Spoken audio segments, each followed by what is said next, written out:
expert topic comes from Chapter 8, Assessing Students' Work.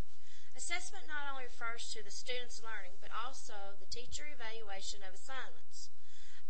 It gave a very good example of a teacher that had some ECE students, and they were working on their writing pieces. He couldn't get them to be motivated to do a good job, so he decided to set up a spreadsheet, which was a rubric, so the students could understand how the scoring would take place.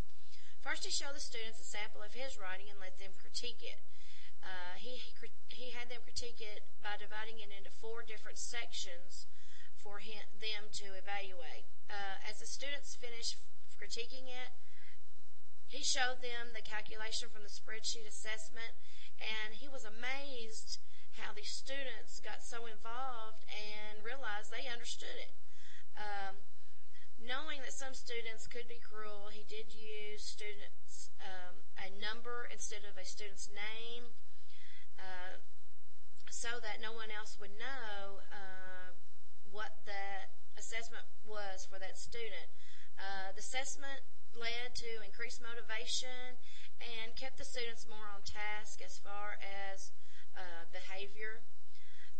The philosophy behind this encourages students to become more involved in the assessment process.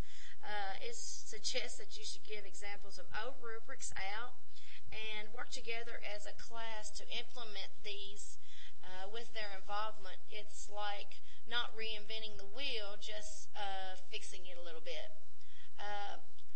Harumi suggests there are 2 methods of assessment, objective and performance-based. Objective includes open response questions,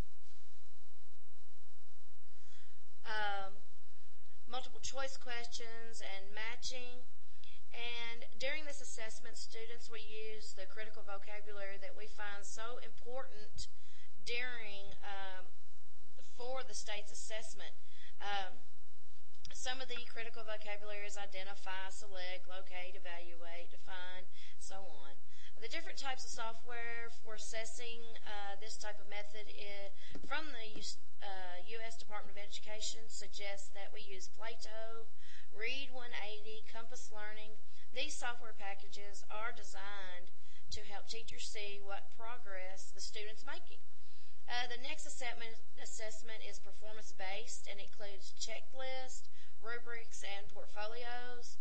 And because these assessments are a teacher's judgment, technology can only be used in the creating stage. Checklist assessment are basically your yes and no, include, not to include. The rubric assessment promotes self-regulation. Sadler and Andrid claim that rubrics can also be used for planning and goal setting, revising and editing any kind of portfolio piece. There are some websites that integrate technology with rubrics. RubricStar is well known for weighing certain requirements.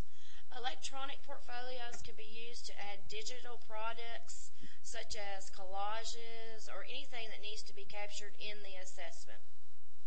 Summative assessment is a requirement for teachers.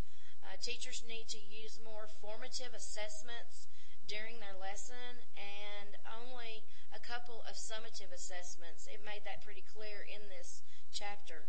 A monitoring method would be KWL, KWLQ, KWHL. These are different types of